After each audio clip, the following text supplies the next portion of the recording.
You are listening to the best of the Stephen A. Smith and Ryan Ruocco Show on ESPNNewYork.com. Hear them weekday afternoons from 1 to 3 on ESPN New York 98.7 FM.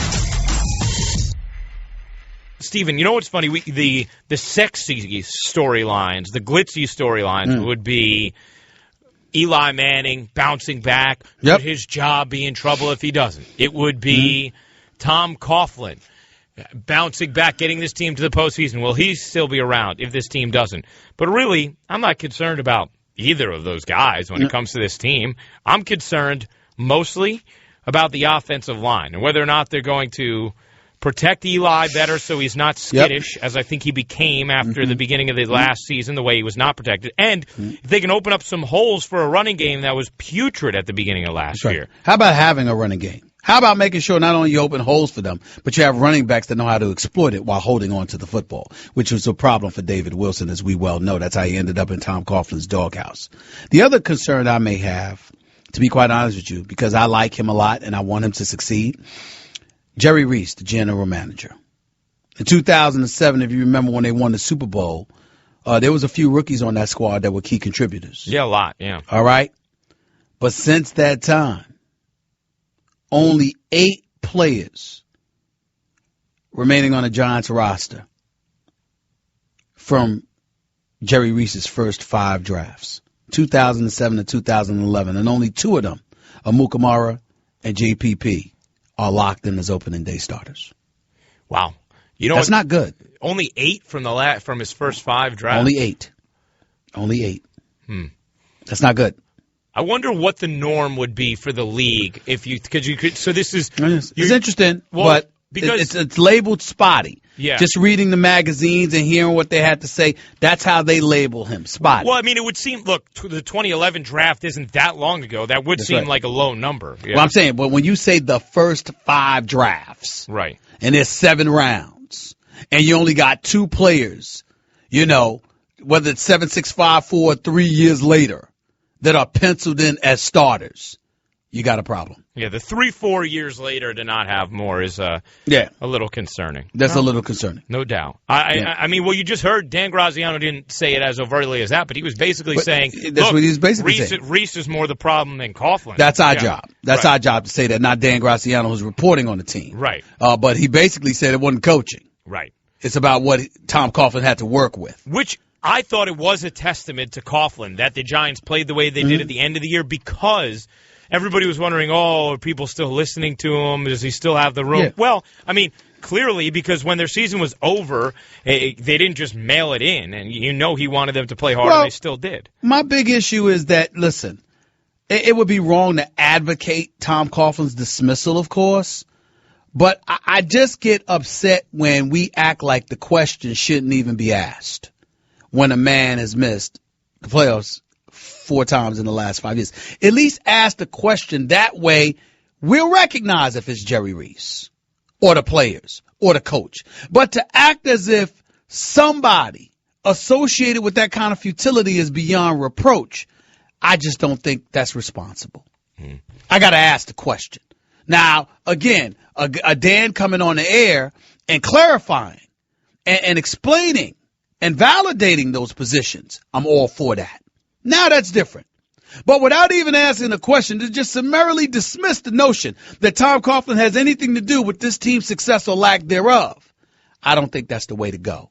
Because anybody else, we'd be looking at the head coach too, at least to ask the question. And that's all I'm saying. Stephen A. Smith, Ryan Ruocco with you on ESPN New York 98.7 FM. Darnell in Queens. Darnell, you're on the Lexus of Route 10 hotline. Hello, Ryan. Hello, Stephen. Thanks for taking the call. Go ahead. You got it. I wanted to weigh in about the Eli Manning being in the top 10 or lack thereof. Okay. And I'm in agreement that based off last year, he would be ranked probably 10/11. There were some definite issues with the offensive line. Yeah. And looking at the tape, some of his wide receivers were clearly running the wrong routes.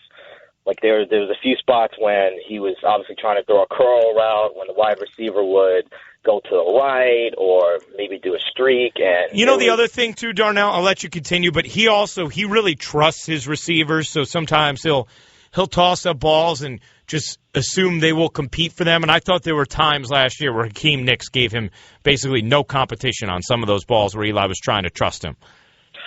Right, and I'm in total agreement, and I would like to echo the sentiments of Steven in that at some point in time you have to look at the coach, just like the Tampa Bay Buccaneers looked at Tony Dungy, just like the Chicago Bears looked at Lovie Smith and said, hey, listen, we respect everything you've done for us as an organization, but at some point in time they may have to say we may need to explore bringing in someone else to see if that will. Yeah, but you know what? Here's the one thing I'd say, Darnell. First of all, neither of those coaches is Tom Coughlin. Neither of them have the 2 Super Bowl rings, nor did they. I know Dungy has one, but he didn't have it when Tampa initially got rid of him.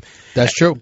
And secondly, Steven, remember, I mean, Tom Coughlin's seat doesn't really feel hot right now, but it was burning up right before he won his first Super Bowl, and it was getting pretty hot again before he won his second. So, I think the Giants have proven to us already twice that when you think they should be cutting this man loose, hanging on to him has actually been the right course of action. Well, yeah, I definitely think so. But I also like Tom Coughlin on the hot seat because he's shown that he produces when his back's against the wall, figuratively speaking, of course. I like that. You are listening to the best of the Stephen A. Smith and Ryan Ruocco Show on ESPNNewYork.com. Hear them weekday afternoons from 1 to 3 on ESPN New York 98.7 FM. A lot of you may have missed this over the weekend because, we tend to miss things over the weekend that happen in the sports world because, all of us aren't there to talk about it and dissect it on a Saturday and Sunday and react to it. But, hey, we're here now. So here was Rex Ryan in a story with Brian Costello in the New York Post. He did an exclusive interview with him, and Rex said, somebody asked me if we focus on New England. Bull. We're focused on us. We're focused on us and how we going to be better. Oh, and how are we going to be better? I have to be honest. I don't worry about them. They need to worry about us. I think that's really where we're at now. Talking about the New England Patriots needing to worry about them. What'd you think of that, Stephen? I don't like it.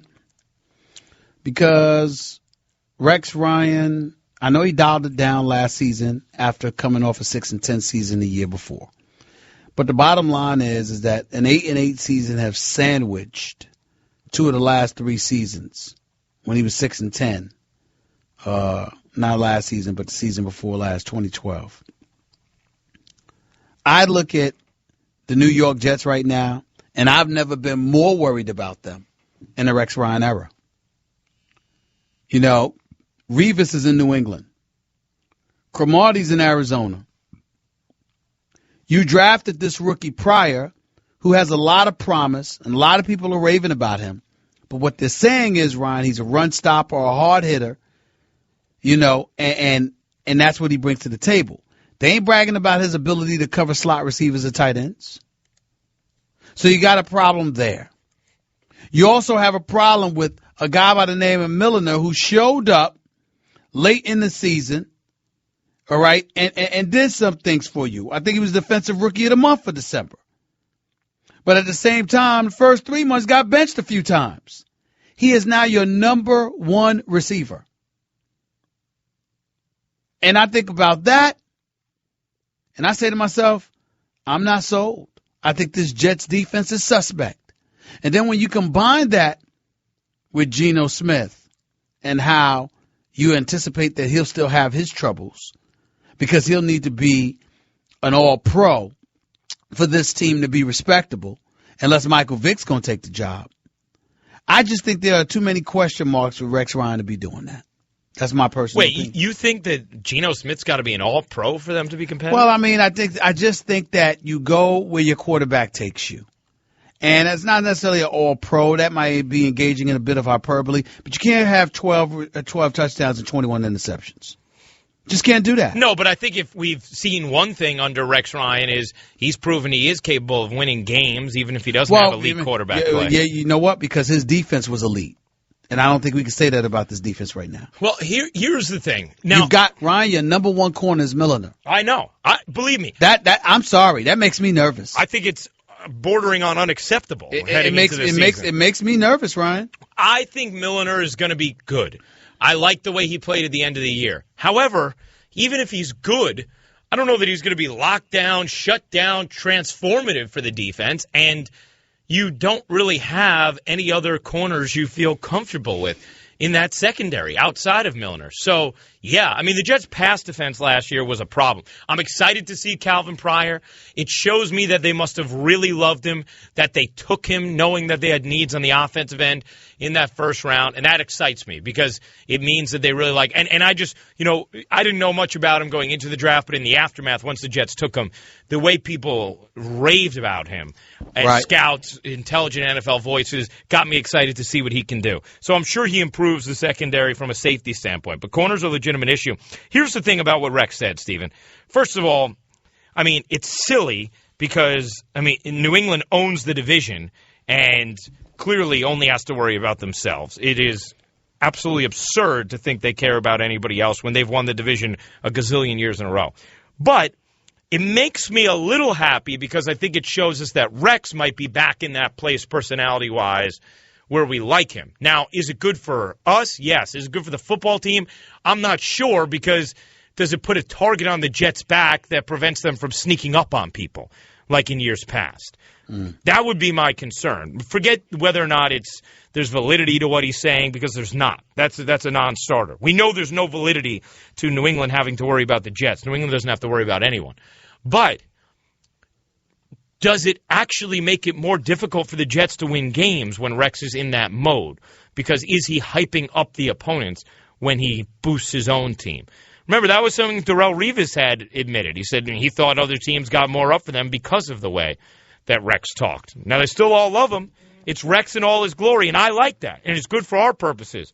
But is it good for the football team, or does it make their task a little bit tougher? I think that's a legitimate question. Well, I think it is a legitimate question. And, again, I like Rex. I like Rex for the city.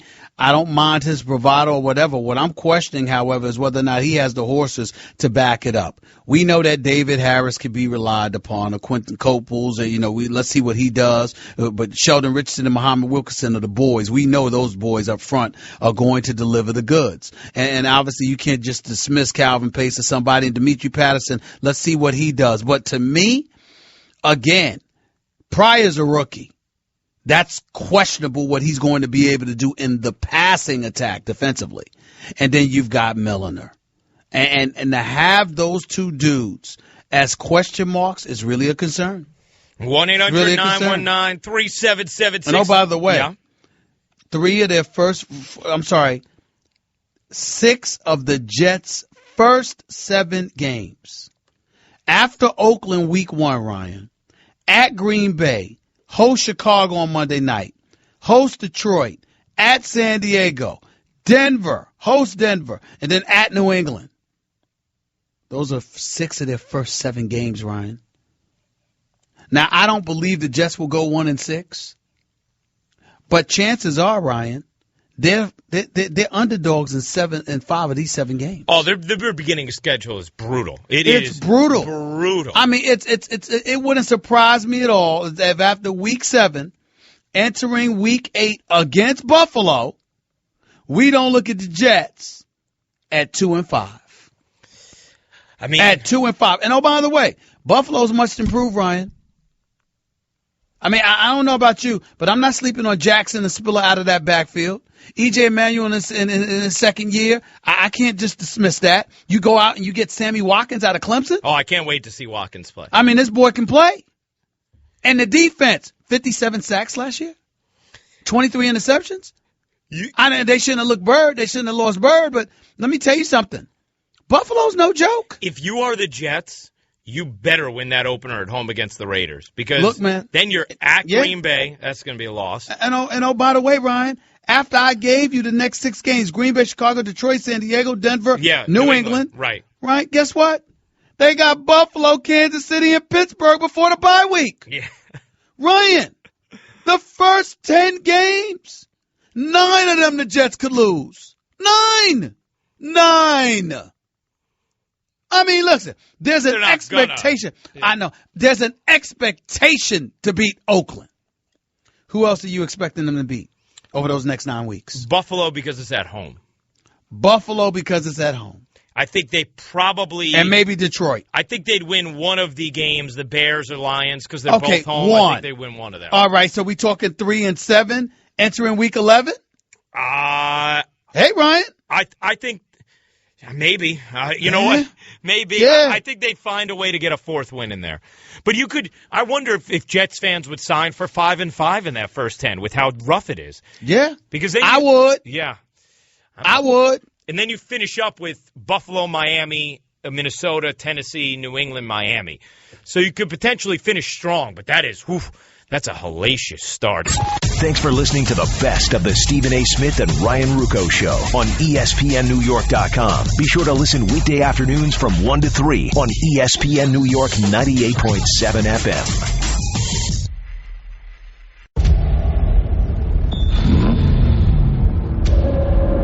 This Sunday at the Brickyard, the NASCAR Sprint Cup Series returns to ESPN. Jimmy, Junior, Brad, and Joey lead the field. The race to the all-new Chase is on. 43 drivers battle, 16 advance, 7 races to go. The Battle at the Brickyard, Sunday at noon Eastern on ESPN. Presented by Golden Corral. Obviously, Phil and Derek Fisher are here. You've been paying attention to what's going on in L.A. Kobe swears he's happy with the Lakers' effort, but my position is he can't be happy with their roster. And in light of that reality, Ryan Ruocco, and in light of the suffering that Kobe Bryant has had to endure, no matter how much he would fight on this, and the minute he hears that I said this, he's probably going to curse me out over text. I don't care. I am advocating that Phil Jackson and Derek Fisher work their magic and find a way to convince Kobe to waive that no-trade clause, and ultimately for the Lakers to be willing to take the contracts of Amari Stoudemire and even an Iman Shumpert and let Kobe end his career in Gotham City. That's what I'm advocating. That would be exciting. I would love it. He ain't winning in L.A. anyway.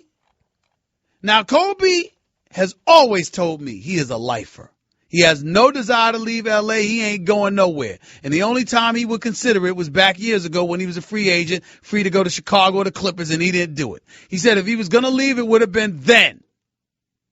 He is of the mindset now that he is a lifer. I believe that shouldn't be the case.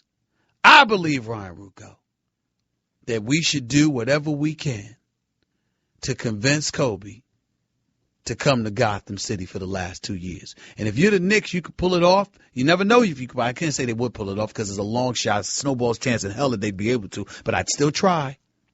Amari Stoudemire is approaching the last year of his contract. Kobe's got 2 years left. By mere virtue of the fact that you could get his numbers off those books a year earlier, I think it's worthy of consideration, Ryan. This Sunday at the Brickyard, the NASCAR Sprint Cup Series returns to ESPN. Jimmy, Junior, Brad, and Joey lead the field. The race to the all-new Chase is on. 43 drivers battle, 16 advance, 7 races to go. The Battle at the Brickyard, Sunday at noon Eastern on ESPN. Presented by Golden Corral. You are listening to the best of the Stephen A. Smith and Ryan Ruocco Show on ESPNNewYork.com. Hear them weekday afternoons from 1 to 3 on ESPN New York 98.7 FM. Dan, I guess if there was going to be one overall hook to the Giants season big picture, it would be, is this in some ways any kind of gut check, make or break year for the head coach and quarterback? What do you think? Well, I don't think the Giants organization looks at itself that way. They like to project stability and they love Tom Coughlin. And I think if you look at last year's season, it represents a pretty impressive coaching achievement by Tom Coughlin. I mean, that roster was obviously a total mess. And if anyone doubted that, then all you had to do was see what they did this offseason, signing all these free agents and turning it over as much as it did. So kudos to Coughlin for getting them into 7-9 on a team that was probably worse than that. But the amount of change makes you wonder, in part, how much longer he'll want to do it. And then also, how much the Giants are going to want to look toward the future because, there are very few guys left, not just from the first Coughlin Super Bowl team, but from the second. And it's clear that they're sort of forging ahead, a new young offensive coordinator, a lot of new pieces around Eli, some new pieces on defense. And so when you experience this much change and your coach is about to turn 68, I think it's natural to look at it and say, well, long term, what is our coaching situation going to look like? I don't get the sense that they're eager to get rid of the guy, nor should they be, but I think realistically you look, 5-10 years down the road and you start to wonder what the plan is. But then I need, and I'm not saying I disagree with you, but I need you to elaborate on why you feel that way about Tom Coughlin. I understand he's a 2-time Super Bowl champion. Mad respect for that, no doubt about it. The offense was awful. The special teams was awful. The offensive line was awful. We get all of that. We look at the changes that they made on the defensive side of the ball, particularly with Dominique Rodgers-Cromartie and Thurman back in your secondary. You brought Beeson back. We get all of that, but they were ranked 8th defensively, so nobody was looking at their defense as the problem. Clearly, their offense was a problem. I don't know how much significantly anyway they did to improve that. And there's still 4 times in the last 5 years they've missed the postseason. So why are you of the mindset that they shouldn't be looking to make changes, especially if the Giants end up not making the playoffs again, which will mark the 5th time in 6 seasons? Because I'm not of the mindset that the coaching is to be blamed for that. I think the roster has been built poorly. I think the drafts have been bad. I think it's a roster that didn't refresh itself year over year the way that some of the teams that have been better in the league do. I also look at this team as a team that hasn't really been, except for 1 year, the year after the first Super Bowl, they won 12 games. But other than that, this is a team that wins 9 or 10 or 8 every single year. Consistently. And some years that's enough to get you in. In 2010, they won 10 games and didn't make the playoffs. In 2011, they won 9 games and happened to make the playoffs and win the Super Bowl. So I think you see in Coughlin a coach that does extremely well and the best that he can with what he's given. I think you see a coach whose presence and abilities make the Giants' floor very high. You know what I mean? I think 7-9 last year is about as bad as they're going to be. Totally get it. Because, they won games in December because they were playing teams that had quit, and he hadn't allowed them to quit. The Redskins and the Lions and teams like that. When they played the Seahawks and the Chargers in December, they got crushed because those were great teams that were playing for something. But when they started matching up against other teams that could have let their season fall apart, you saw that this was a team that hadn't, and I think that's a testament to the coaching. Talking with Dan Graziano, our Giants insider, does a great job covering the NFL for ESPN here. Joining Stephen A. Smith, Ryan Ruocco on ESPN New York. Dan, how about with Eli and the new system with Ben McAdoo? How do you think it fits Eli's strengths and Eli's initial thoughts on it? Eli's excited about it. I think he's eager for change. Not that he was necessarily looking to get the other guy out the door, but I think they were hoping he'd be energized by the change, and it seems like he has been. He's a studious guy. He likes to learn. He likes to teach. He likes the nitty gritty playbook stuff and film room stuff, and so the ability to really kind of dive into a whole big pile of new stuff, I think it appeals to a guy like Eli Manning, and that's the way he operated in the spring. It was a huge help to them and to him that he was able to get back on the field quickly after that ankle surgery and actually practice these plays as opposed to just, watch them on film and break them down in the classroom. So that's been a big help. I think he'll do well. In terms of how it plays to his strengths, he does have the quick release, and I think a lot of this is going to operate very, very quickly in terms of the offense, not just waiting for plays to develop downfield, but trying to force the action closer to the line of scrimmage. So his short-range accuracy will have to be good. I'm not sure the extent to which that's been an overwhelming strength for him, but I think, if he focuses on it, it certainly can be. And I think the quick release and the quick decision-making will benefit him in this new offense. Help me out here because I'm looking at a Ruben Randle. I'm looking at who they drafted in Odell Beckham Jr. Of course, you got Victor Cruz, so you're going to have some outlets to pass the ball to. What about their running game? Well, they just got good news apparently this morning on David Wilson, who put on Instagram that he's been cleared for contact, so that helps.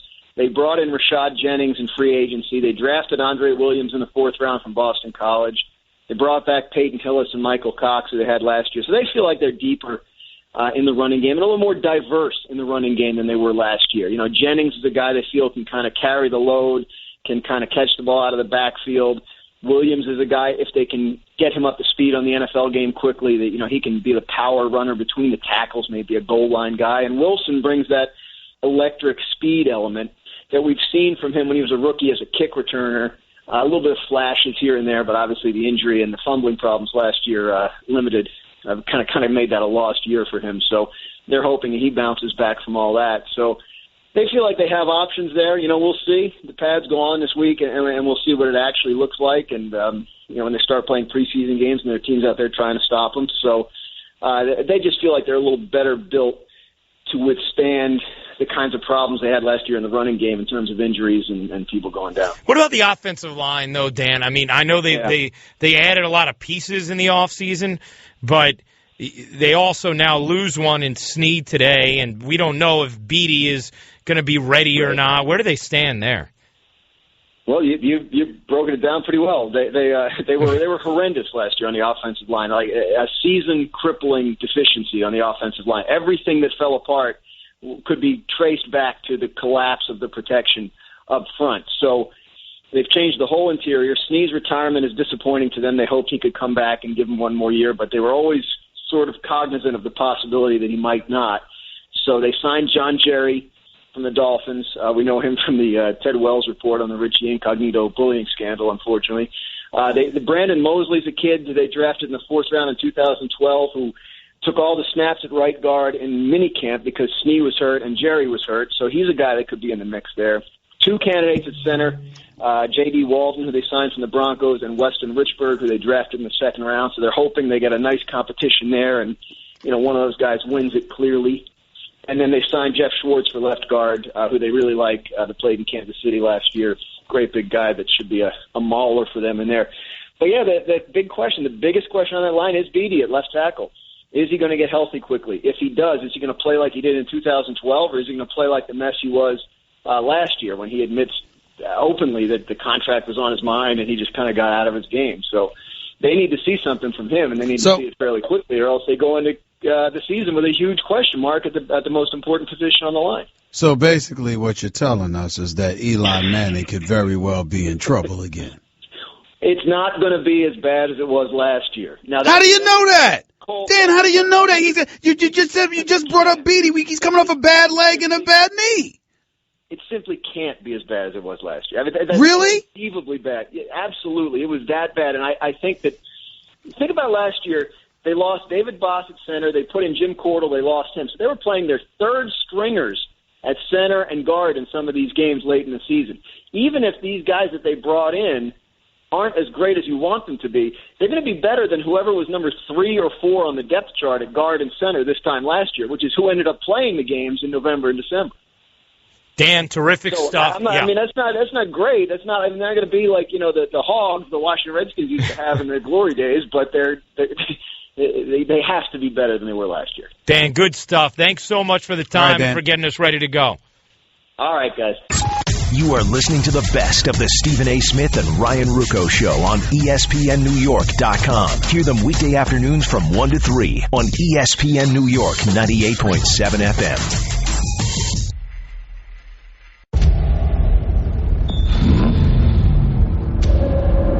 This Sunday at the Brickyard, the NASCAR Sprint Cup Series returns to ESPN. Jimmy, Junior, Brad, and Joey lead the field. The race to the all-new Chase is on. 43 drivers battle, 16 advance, 7 races to go. The Battle at the Brickyard, Sunday at noon Eastern on ESPN. Presented by Golden Corral. You are listening to the best of the Stephen A. Smith and Ryan Ruocco Show on ESPNNewYork.com. Hear them weekday afternoons from 1 to 3 on ESPN New York 98.7 FM. When I think about what's on the line for Eli Manning, besides just the fact that for him, obviously, all he cares about is winning, but I don't think about his job potentially being in danger, because I understand what you're saying, where if there was other changes, if they had a poor year, you never know who somebody's going to want to bring in, and it would have been the second consecutive poor year for Eli. I get all that, but I just still think there aren't good enough quarterbacks in this league, and you have too much money committed to him to ever warrant that change. However, I do think reputation-wise, there's a lot on the line, just as far as how all of us view him and view him within the rank of quarterbacks in this league. Now, as far as being beloved in this city, he always will be when everything's said and done, because he's given us more than we could have ever asked for with 2 Super Bowls. But as far as evaluating him right now in the NFL and where he ranks amongst quarterbacks in this league, I think there's a lot on the line for him in that regard, because at this moment, does he feel like a top 10 quarterback after what he came off of last year? No. I can't believe he does. And I agree with you. I think at this moment he doesn't feel that way. Well, listen, when you look at some of the quarterbacks, I mean, let's just go down the list right now. Right around the brink, yeah. Let's go down. Look, you got Brady and Manning. Right. You got Aaron Rodgers, who I believe is number one talent-wise. All right, you got Drew Brees. Yep. Those are your 4 that just come. They just flow off the tongue. They stand amongst themselves. They stand out amongst the crowd. Everything else is open for debate. Yeah. I mean, even with the Roethlisbergers of the world and people like that, it's based more on reputation than anything else. It's true. Well, who else is out there? Well, Big Ben, I thought he had a really good second half of the year last year. He did have a really good second half. But, if you were looking at it, now, a couple years ago, Eli had jumped Big Ben, I think, was the consensus. Right. But now? Not now. Yeah. And also, what about Kaepernick or Russell Wilson? Kaepernick and Russell Wilson, you give them credit because of the dual threat that they are. You don't necessarily assume they're better passers, but they are dual threats. But I'd have to give them an edge at the moment over the season that Eli Manning had. Not necessarily that they're better, but coming off the season he had, I would give them an edge. So that's 6. That's 6 right there. Phillip Rivers would be 7. You'd put Rivers ahead of Eli? Well, based on last year. Yeah, he did have a much better year last year. Just based on last year. We're not talking overall, because obviously Eli's a 2-time Super Bowl champion. But based on last year, I'd put Phillip Rivers over him. Andrew the only reason Luck? I'm allergic, definitely Andrew Luck. Yep, Andrew Luck is definitely past. All right, so that's 8 right there. Yeah. Hey, now what you got? Well, Tony Romo, statistically, regular season. Yeah, I know it ain't, but you got to do it. It's got to do it. I still wouldn't take Romo over Eli on my team, though. Neither would I. No. But based off of last year, you have no choice. Here are Jaws, and you don't. And the same could be said, arguably, for Matt Stafford. Well, and I'm very, very down on him in terms of his sporadic play. Jaws released his top 32. Okay. For the season, Steven, he had Peyton 1, Brady 2, Rodgers 3, Breeze 4, Luck 5, Big Ben 6, Rivers 7, Matt Ryan 8, Wilson 9, Russell Wilson 9, Flacco 10, and then Eli at 11. I wouldn't put Flacco at 10. I put Kaepernick before. I'd put Kaepernick before Flacco right now. Yeah. No question about it. Stafford's got to develop some consistency. I'm not sold on Cutler in Chicago. We know that. But I think right around 10 or 11 is where it feels like 10, for Eli right now. Right around 10 or 11. That's a good way to put it. Yeah. That's how it feels. Right. That's how it feels. It feels like that's more than fair. But I got to put Romo statistically up there. Eli started off 0-6, bro. Yeah. And statistically, Romo puts up big numbers. It's just that he messes up at pivotal moments. You are listening to the best of the Stephen A. Smith and Ryan Ruocco Show on ESPNNewYork.com. Hear them weekday afternoons from 1 to 3 on ESPN New York 98.7 FM.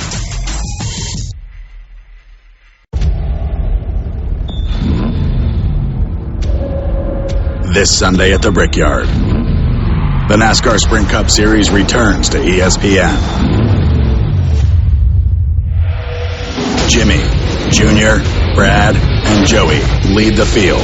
The race to the all-new Chase is on. 43 drivers battle, 16 advance, 7 races to go. The Battle at the Brickyard, Sunday at noon Eastern on ESPN. Presented by Golden Corral.